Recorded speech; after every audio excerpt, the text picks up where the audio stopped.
Hello, my name is Recky, and welcome back for another reaction. We're gonna go to Indonesia now, through Geography Now. It was suggested by you guys, and I love the video about India, so we're gonna check out Indonesia. I know nothing about it. I think I know the capital, Jakarta. That's basically it, and that is embarrassing. It is. If you do enjoy that, smack like, and of course hit that subscribe. That would greatly appreciate it. Before we watch the video, we thank the awesome people of Recky, the channel members and the Patreons. Thank you so much for the amazing support. And a big shout out to the Supreme Tier donators over by Patreon and on YouTube. Thank you so much. Means freaking everything. Now let's check out Geography Now with Indonesia. It's gonna be amazing. Here we go. It's about 14 minutes long, and this guy is fantastic of really narrowing it down, but really fast. So there might be stuff we lose, but it's gonna be really cool because I know nothing about Indonesia. If you don't know anything about Indonesia, basically all you have to know is that it's kind of like the Hawaii of the Muslim world, but it's like huge. It's like the biggest state, and with orangutans. What? Hawaii? I gotta go back. Indonesia, basically all you have to know is that it's kind of like the Hawaii of the Muslim world, but it's like huge. It's like the biggest state, and with orangutans. And that's it. Just no punchline. Let's just go to the intro song. It's time to learn geography now! Hey everybody, I'm your host Barbie. So as some of you know, I've been to Indonesia one time on one island for like 3 hours. I ate one dish, so basically I'm like the Indonesia expert, right? Well, yeah, dude. If not, I'm kind of like you're more an expert than me. The only guy on YouTube doing full profile videos like this. So for now, you'll just have to kind of deal with me for like the next 12 or so minutes. Woohoo! Default! Alright, so again, if you don't know anything about Indonesia, it's basically like if the Middle East and South Asia had an incredibly colorful, loud, somewhat explosive set of babies. Like thousands of them. Okay, that doesn't really help. First of all, Indonesia is the world's largest archipelago nation, located right where the Indian Ocean meets the Pacific Ocean on the incredibly clustered set of islands, making 6 countries known commonly as Nusantara, or the Malay Archipelago. Indonesian Archipelago. Sure, whatever makes you happy. Indonesia actually has land borders with 3 of these countries, East Timor, Papua New Guinea, and Malaysia, on the biggest island, Borneo, or Kalimantan, which is one of the world's only 2 triple split nation islands, the other one being Cyprus. Although technically, if you include the UN buffer zone, it's kind of like 4 entities, but the UN isn't a country, whatever, just watch the Cyprus episode. The country is divided into 34 provinces, 5 of which have special administrative statuses, with the capital and most populous city, Jakarta, located on Java, the world's most populous island with nearly half of the entire population of— Wait. All the white here is Indonesia? Of Indonesia in it. The largest cities after Jakarta are Surabaya and Bandung, both located on Java Island, and Medan, located on Sumatra. Jakarta Soekarno-Hatta International, Bali's Ngurah Rai International in Despansar, and Surabaya's Juanda International. Now here's where things get a little speculative. Today, there are still arguments claimed as to exactly how many islands Indonesia has. The National Coordinating Agency for Surveying and Mapping says Indonesia has about 13,500. The National Institute of Aeronautics and Space Agency says that it has about 18,300, whereas the Indonesian government claims about 17,500. But wherever the point is, there's a lot of them. Over 8,800 have names, and over 900 of them are permanently inhabited. You would think they are the country with the most islands, but surprisingly, Finland and Canada beat them. But a lot of their islands are kind of like boop-a-doop, little islands in the lakes. So does it really count? I guess. Now let's talk about the 5 special administrative provinces. They are Aceh, Yogyakarta, West Papua and Papua, and the capital Jakarta. Now, no surprise, the capital Jakarta acts as its own political entity. Lots of countries do that. But what about the others? First, Aceh. Aceh is kind of like the black sheep of Indonesia. It's the only province in which Sharia law is fully implemented. Also, they kind of have like a ton of oil, so yeah, they've kind of asserted a very independent ideology that sets them apart as autonomous from the rest of Indonesia. Then you have Yogyakarta, which is the only region that is still governed by a pre-colonial monarchy, the Sultan of Yogyakarta, who acts as a hereditary governor. Otherwise, we get the 2 Papuas, which collectively used to be the province called Irian Jaya, but then in 2003 they got split into 2. Basically, this is the place that has the least in common with the rest of Indonesia. It has a culture and background closer to their cousins across the border in Papua New Guinea. So then why is this part of Indonesia? Well, long story short, Indonesia was basically like, well, now that we have our full sovereignty, we get everything that the Dutch colonized. But the people of Papua were not too happy, so then Indonesia was like, alright, we'll give you a vote to stay or leave. However, we would strongly implore you to make the right decision. So they voted to stay in. A lot of people complained. There's still some current opposition, and to this day, the area has a relatively high level of autonomy, and the government kind of just leaves them alone except for when it comes to mining for resources. resources. Oh, and the South Maluku area also kind of has like... Okay, hold on. Wow, he is really good of just spitting out all the... I don't know what that was, a country, a town, or a city that had full-blown Sharia, or Sharia, as a Muslim law, and one of them had full-blown monarchy. It's amazing. I didn't know that.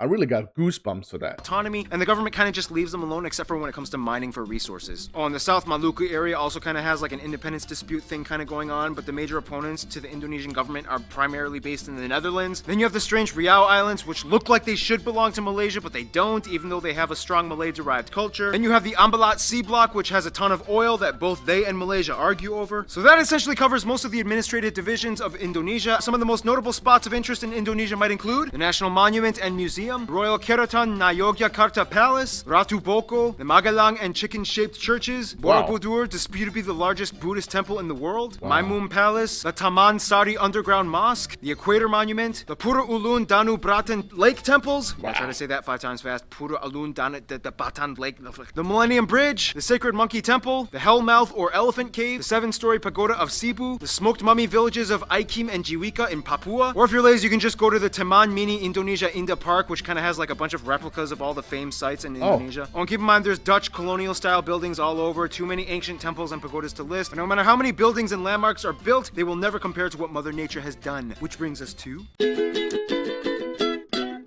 Indonesia's land is like that one ex we all had back in our 20s that we trusted a stupid friend to hook us up with. Super attractive, but almost killed you a few times. Indonesia lies on what is labeled as the All right, prehistoric continental shelf known as Sundaland, which during the Ice Age times pretty much connected all of the islands together before the Wallace Line until the ice melted and filled in the gaps. Now this is where things get incredibly messed up. Not only is Indonesia right in the worst part of the Ring of Fire, but the country is basically smashed between 3 converging major continental plates, the Eurasian, the Pacific, and the Australian plates, with dozens of minor plates and rifts like the Sunda, Timor, Banda, Molucca, and so on. This in return gives Indonesia over 400 volcanoes, disputably more than any in the world, with over 150 active ones, making it the most volcanically active country in the world as well. This means on a daily basis, Indonesia experiences on average about 4 earthquakes a day, ranging anywhere between the small, timid 3 to a noticeable 6 on the Richter scale. A day? So they can go from being a bit of a shake up to a 6 on the Richter scale. That's insane. I didn't know that. And you never know where or when they will happen. Impressive. Nonetheless, volcanoes can be a good thing, especially when concentrated close to the equator, as the warmer, humid climate allows moisture and minerals to coalesce, creating some of the most fertile land on the planet. This is why places like Hawaii and Iceland are so radically different despite both being volcanic islands. In the end, Indonesia got blessed with a flourishing abundance of flora and fauna, the second highest concentration in the world after Brazil, many of which being endemic species like the Rafflesia arnoldi and the Titan arum, the largest flowers in the world, which each smell like rotting corpses. And at over 180, they also have the highest concentration of mammals out of anywhere in the world. Nonetheless, the national animal is actually a reptile, the largest in the world at 3 meters long, the famous Komodo Dragon, which you can find a bunch of on Komodo Island, which is where they get their name from, and they can kill people. Just a heads up. And the surprisingly not national animal, even though everybody knows and loves them, the only great ape in Asia, orangutans, are only found on this archipelago as well. By the way, they look docile and quiet, but orangutans can rip off your arm if you anger them. So don't. Otherwise, the largest mountain, Puncak Jaya, is located in the east in Papua. The longest river, the Kapuas, flows on Kalimantan, or Borneo Island, starting in the east, emptying into the South China Sea. The largest lake, as well as the largest volcanic lake in the world, Lake Toba, can be found on Sumatra. This is also the site of the largest speculated volcanic explosive eruption on Earth that essentially created a worldwide volcanic winter. The eruption was so big that you can literally observe ashes from the explosion that went as far as Malawi in East Africa. Remember guys, Mother Nature is beautiful, but if she wants, she can kill you. Close to Puncak Jaya is Grasberg, the largest gold and copper mine in the world. And on Mount Ijen on Java, which spews out blue lava, all over you can find intrepid sulfur miners that literally go into the base of the volcanic craters, risking health just to get raw sulfur ores. Otherwise, you have other anomalies like the Sidoarjo mud volcanoes, the 3-colored lake Kelimutu in Flores, and the... Wait a minute. Jesus. Oh my lord, there is so much cool things in Indonesia, and this guy just... It's like when you stand in a cross where the train is supposed to go. You hear ding, ding, ding, and whoof, here comes the train. That's the information he gives. I love it. It goes too fast, but I love it.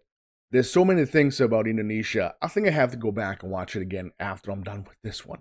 Kaban Island Jellyfish Lake. Too many strange places. To this day, Indonesia is the #1 producer of palm oil, cloves, cinnamon, nutmeg, coconut, and vanilla. Some national dishes might include things like rendang, satay, or satay, gado-gado, lontong, ketupat, papeda, ikan bakar, pempek, tumpeng, lemang, and the national dish, nasi goreng, which basically just means fried rice, which has no exact recipe. You can mix it up and kind of do whatever you want to it. Oh, and keep in mind, Malaysia might argue that some of these dishes belong to them, but that's a whole other story tied in with history and culture. We got time. Why not talk about it? Now, there's a lot of curious mysteries when it comes to Indonesia's people. Like, how did they become predominantly Muslim? Or what's the whole deal with them in Malaysia? Or wait, this guy is considered an Indonesian? What? First of all, the country has about 263 million people, making it the 4th most populous country in the world, with the largest population of Muslims as well. Now, here's the thing. In a sense, yes, 95% of the population is considered native Indonesian. But that's an incredibly broad term, considering that Indonesia has about 300 different ethno-linguistic groups split up across all the island regions of the country. If you look at a map with the actual ethnic group breakdown, it kind of looks something like this. Nonetheless, the 2 largest parent ethnic groups are the Javanese that make up about 40%, the Sundanese that make up about 15%. Otherwise, the rest of the population is primarily made up of smaller groups and tribes that have only around 2 to 3% each, like the Batak, the Sulawesi, the Balinese, Minangkabau, Betawi, Papuan, Dayak, and so on. Finally, about 5% are non-indigenous Indonesians like Chinese, Arabs, Indians, and even a few Europeans. They also use the Indonesian rupiah as their currency, they use the Type-C plug outlet, and they drive on the left side of the road. And here's where things get a little confusing. Culture and language. The one thing that kind of unites all Indonesians is that they share the national language Bahasa Indonesia, which means the Indonesian language. However, Bahasa Indonesia is actually kind of like a lingua franca to many of the people, as Indonesia is the world's largest trilingual country. In addition to Bahasa Indonesia, most people speak their own mother tongue as well as English. Yep, English. They caught on quick when they realized it was the money language. The funny thing is, even though the Javanese make up the largest people group, the Javanese language is not an official language. Technically, it could have been, but then that would have favored one people group over all the others, which would have caused tension, so they kind of had to choose like a neutral default. Plus, Javanese is like really hard to learn, and the original writing system, although very beautiful, is incredibly difficult to write. Nonetheless, at nearly 100 million speakers, this makes Javanese the largest non-official minority language in the world. And that's why the Bahasa Indonesia language is so strange. It's not even technically indigenous to Indonesia, but more Malay-derived. To this day, people who speak Bahasa Indonesia can understand somewhere around 60 to 70% of what their neighbors are saying in Malaysia. The biggest difference, though, would be the loan words, as Indonesia took quite a bit of influence from the Dutch back in colonial times. For example, kantor versus kantor, doctor versus dokter, mantel, mantel, oma, opa, wortel, wortel. Speaking of the Dutch, quick history lesson. Hindu kingdoms, Buddhist kingdoms, Islamic kingdoms. The Portuguese come in quickly, but then the Dutch flock in. Japan comes in for a couple of years and decimates a huge chunk of the population. Independence, Republic, the Suharto years. Controversial incidents and fights with ethnic Chinese, Timorese, and Papuan peoples. Suharto falls, Reformation period begins, and here we are today. In Indonesia, all citizens are required to register under one of 6 recognized religion categories: Islam, Protestant, Catholic, Hindu, Buddhist, and Confucianism. If you don't identify with either, then sorry. Prior to Islam entering around the 13th century, Indonesia was... Wait a minute, so you have to pick a religious fraction. You have to.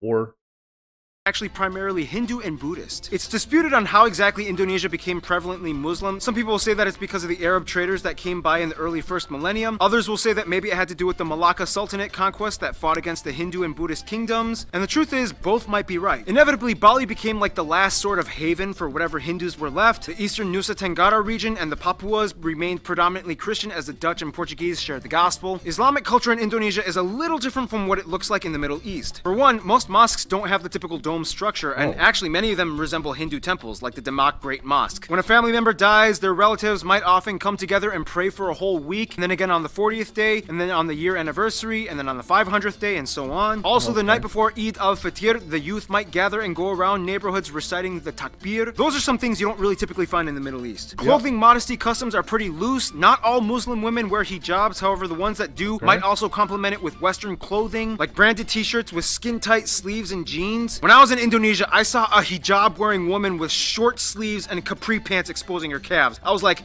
can they do that? Now, in terms of culture, again, it depends on where you are, and many indigenous peoples still follow ancient traditions. Everything from the Minangkabau candle dance to the gamelan players of Yogyakarta, Wayang Javanese shadow puppetry, Balinese festivals, Sumatran pencak silat martial art tournaments, Kenya motif paintings of the Kalimantan tribes, the deadly Pasola game played by Sumba peoples, Karbeng cow racing on Madura Island, the strange burial traditions of the Toraja people, and everywhere you can find those pointy longhouses. Otherwise, some notable people of Indonesian descent might include people like the first president Sukarno, Gadamaja, R.A. Kartini, B.J. Habibie, Iko Uwais, Yayan Nuruhian, Sesep Arif Rahman, Agnes Monica, Iwan Fals, Anggun, Megawati Sukarno Putri, the Hartono brothers, and YouTubers Brian Emanuel and Raditya Dika. Now, it's so hard to cover Indonesia's culture because there's so many different people groups, each with their own cultures. It's insanely colorful and rich. I wish we could cover more, but we gotta move on to some diplomatics, shall we?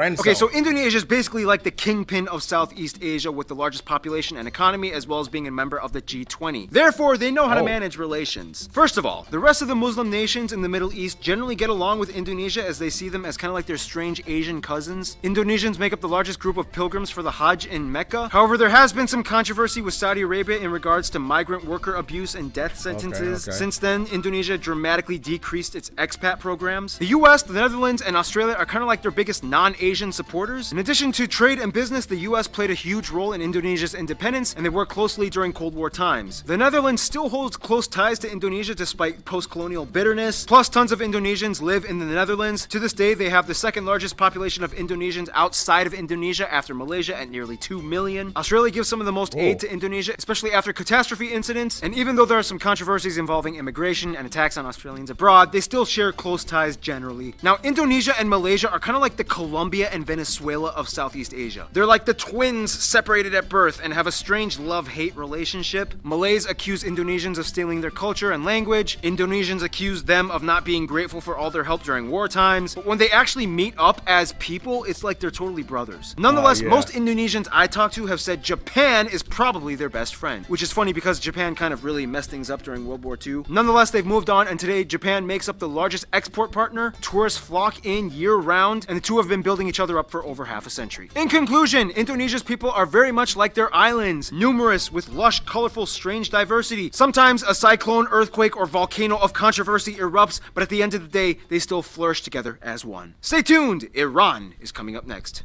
Okay. Whoa.